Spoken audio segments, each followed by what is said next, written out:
बिस्मिल्लाहिर्रहमानिर्रहीम। मैं हूं नवी सती और आप देख रहे हैं हमारा digital platform capital one TV. बात करेंगे कि गुज़िश्ता रोज़ फाइनली जो है वो ज़िमनी इलेक्शन जो था आज़ाद कश्मीर का वस्ती बाग का वो जो है वो मुकम्मल हुआ और पीपल्स पार्टी की वहाँ पर जीत हुई। लेकिन उसके साथ साथ बहुत सी जो मुख्तलिफ़ तरह की आवाज़ें भी उठना शुरू हो गई। एक तो ये है कि धांधली के इल्ज़ामात पहले पीपल्स पार्टी ने लगाए। राणा सनाउल्लाह समेत उन्होंने जो है वो प्रेस कॉन्फ्रेंस की लोगों के नाम लिए। उसके साथ दूसरी तरफ अगर देखें तो वहाँ पर जो है वो मुस्लिम लीग नून ने अब धांधली का इल्ज़ाम लगा दिया, पीपल्स पार्टी जीत गई।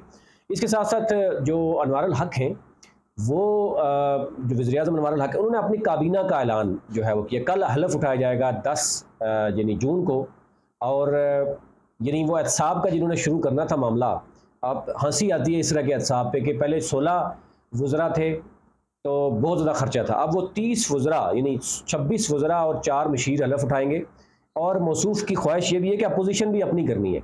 यानी जो स्पीकर के लिए आपने देखा होगा 40 में से जो 40 वोट पड़े थे 15वीं तरमीम के लिए, 19 वोट पड़े थे स्पीकर को, 21 वोट जो नहीं पड़े। अब उनकी ख्वाहिश ये है कि वो, क्योंकि स्पीकर को वोट नहीं पड़े तो अपोज़िशन लीडर जो है वो हम अपना कोई उठा लेते हैं। ख्वाजा फ़ारूक तो दावा कर रहे हैं कि 12 लोग हैं। लेकिन दूसरी तरफ कुछ हमारे ज़राए बता रहे हैं कि उनमें से 9 लोग तो शायद हैं, 3 लोग तो पहले ही थोड़ा आगे-पीछे चक्कर में हैं कि किसी न किसी जगह उनका अपना अज़ीज़ व क़ारिब कहीं और लग जाता है। वज़ीर बेशक वो ना लगे, लेकिन क्योंकि आपको पता है अभी मुख्तलिफ़ चेयरमैन लगने हैं, जो डीजीज़ लगने हैं, आपको पता ही है वो सियासी पोस्टें होती हैं, उसमें वो लगाने के चक्कर में कुछ ख़वातीन की पोस्टें हैं, वहाँ पर वो लगाना चाह रहे हैं अपनी अज़ीज़ व क़ारिब में। और इसके पस पर्दा वो करना चाह रहे हैं, डील करना चाह रहे हैं कि अपोज़िशन लीडर भी जो अनवारुल हक साहब हैं वो अपना लगा लें। तो यूँ वो एहतसाब करेंगे, जो आज़ाद कश्मीर की 40-50 लाख आवाम है उसका एहतसाब उनका शुरू हो जाएगा। और उनकी जो फ़िक्री लाइनें शुरू हो जाएगी। एनी हाउ, अच्छा ये तो चलो मामला चलता है।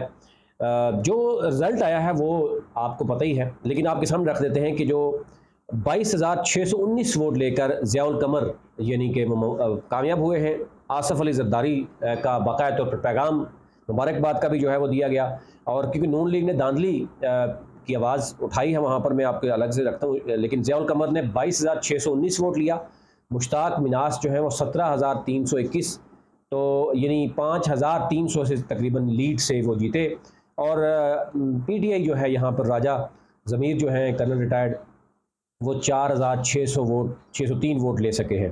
तो यूँ तीनों पॉलिटिकल पार्टीज़ आप देख सकते हैं कि पहले मुस्लिम लीग नून के पास ये सीट रही, फिर पीटीआई के पास गई और अब फिर पीपल्स पार्टी के पास आई।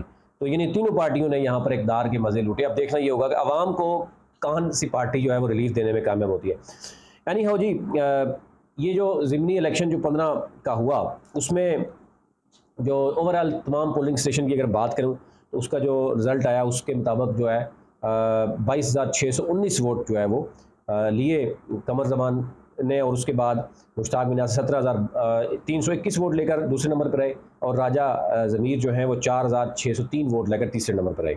अच्छा, क्योंकि धांधली के मामला शुरू हो गया था तो मुस्लिम लीग नून के मुतअद्दिद लोगों ने यानी फेडरल के लोगों ने बाकायदा तौर पर ट्वीट्स की, कुछ वीडियोज़ शेयर की। और आप उसमें बड़े नाम हैं, हिना परवेज़ भट्ट जो है उन्होंने ना सिर्फ खुद की बल्कि ग्रुपों में भी शेयर की और लोगों से भी कहा कि इसको रीशेयर करें। कश्मीर में पीपल्स पार्टी के लोग धांधली करते हुए रंगे हाथों पकड़े गए, ये उन्होंने ट्वीट भी किया, वीडियो भी शेयर की। इसी तरीके से फिर उन्होंने एक वीडियो शेयर की कि पाकिस्तान पीपल्स पार्टी ने ठप्पे लगाने वाला काम कश्मीर में भी दिखा दिया, धांधली नामंजूर। आप इसी से अंदाज़ा कर सकते हैं कि कल पीपल्स पार्टी और नून लीग, और बल्कि 3-4 दिन पहले से ही पीपल्स पार्टी ने पहले इल्ज़ाम लगाए थे जब मज़हबी जमातों ने मुस्लिम लीग नून का को बाकायदा तौर पर वहाँ पर इत्तेहाद का हिस्सा बना। उस वक़्त पीपल्स पार्टी के लोग, बड़े सीनियर लोग कहते थे कि जनाब मज़हबी जो जमातें हैं वो इस्टेब्लिशमेंट के बगैर जो है ना वो किसी के पास नहीं जाती। तो यूँ उन्होंने राणा सनाउल्लाह यानी वज़ारत दाखिला और फिर इस्टेब्लिशमेंट पे भी दबे अल्फाज में उन्होंने कहा कि जनाब वो मिले हैं तो इसलिए ये हुआ। एनी हाउ, उसके बाद मुस्लिम लीग नून की जो रहनुमा है, मैंने बताया कि सूबाई हिना रबानी सॉरी हिना परवेज़ भट्ट ने, उसके साथ साथ जो है वो जो पाकिस्तान पीपल्स पार्टी के तर्जमान है फैसल करीम कुंडी, उन्होंने ना सिर्फ मुस्लिम लीग नून के को मस्तरद किया बल्कि उन्होंने कहा कि अवाम ने पीपल्स पार्टी को और हमें मैंडेट दिया जिसका एहतराम किया जाना चाहिए, कि नून लीग को एहतराम करना चाहिए। तो ये ज़रा सियासत है। अब तो बात ज़रा हो रही है कि नून लीग के कुछ सीनियर रहनुमा ये कहते हैं जनाब कि हमने नहीं इल्ज़ाम लगाया, पीपल्स पार्टी जीत गई है, वो सिर्फ मुश्ताक मिनास से इल्ज़ाम लगा रहे हैं। तो मुश्ताक मिनास जो है ना वो तो अपने फेस सेविंग के लिए तो करेंगे, लेकिन मुस्लिम लीग नून ये समझती है कि उनके साथ धांधली नहीं हुई। पीपल्स पार्टी ये समझती थी कि उनके साथ धांधली के लिए मुस्लिम लीग नून को इदारे जो है सपोर्ट कर रहे हैं। ये 1-2 दिन पहले की बात थी। तो ओवरऑल ये चीज़ें सामने आ गई। अब आ जाते हैं जनाब, अब ज़ाहिर है कमर ज़मान ज़ियाउल कमर जो है वो आ गए और उनके जो फादर हैं उनका बड़ा नाम है पीपल्स पार्टी में। वो अब अहम वज़ारत भी मांग रहे हैं। अभी वो जीते ही हैं तो अभी कहा जा रहा है कि वो अहम वज़ारत उनको मिलनी चाहिए, वरना वो शोर शराबा करते हैं और इस हवाले से वो फेमस भी है। और काबीना का इजलास होने जा रहा है। ये मैं सिर्फ कश्मीर के अवाम को बताना चाहता हूँ कि ये एहतसाब का अमल अब जनाब शुरू होने वाला है, अवाम के एहतसाब का अमल, क्योंकि ज़रा अनवारुल हक ने ये ऐलान किया ना कि ख़ुद एहतसाबी वो शुरू करेंगे। तो ख़ुद एहतसाबी में तो 3-4 चीज़ें तो उन्होंने बड़े अज़ीज़ व क़ारिब को बड़ी अहम पोस्टों में लगाया, अभी भी किसी 1-2 को वो लगाने के लिए पर तोल रहे हैं। लेकिन काबीना के 26 वज़रा, 4 मशीर ये कल हलफ उठा सकते हैं। कल जब हलफ उठाएंगे तो पहले वाले जो 16 या 5-6 थे वो समझते हैं कि वो कहते हैं कि वो बहुत ज़्यादा खर्चा कर रहे थे, वो बहुत ज़्यादा आवाम का इत्तिसाल कर रहे थे। अभी जो 30 आएंगे वो आवाम की के लिए खुशहाली लायक लेके आएंगे। और फिर वो अपोजिशन भी अपनी लाना चाह रहे हैं। यानी 40 ने वोट दिया था अदम एतमाद के लिए, आपको पता है 19 ने वोट स्पीकर को वोट दिया, और जिसकी वजह से आपने देखा होगा स्पीकर के वोट को चैलेंज करने की बात की गई थी कि उन्होंने जो जिन लोगों ने वोट नहीं दिया वो ज़्यादा है और वो दूसरी तरफ भी जा सकते थे, बाइकाट ना होता तो। एनी हो, अब 21 लोगों ने फॉरवर्ड ब्लॉक के थ्रू उसमें से क्लेम कर रहे हैं फ़ारूक, जो इस वक्त ख्वाजा फ़ारूक अपोजिशन लीडर है।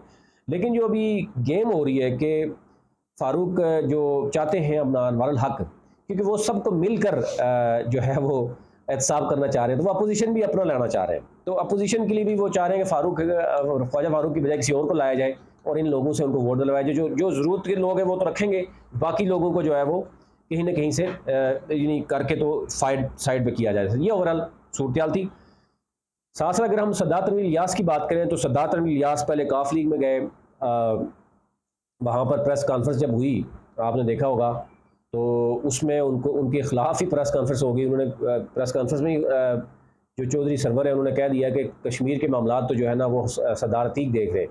तो उसके बाद वो भागते हुए जहांगीर खान तरीन के पास गए, लेकिन जो बेसिकली उनके जिनको वो जिनके साथ उनके मामलात हैं, जो इनको सबक पढ़ाते हैं, उनके थ्रू ही जहांगीर खान तरीन से इनकी मुलाकात हुई।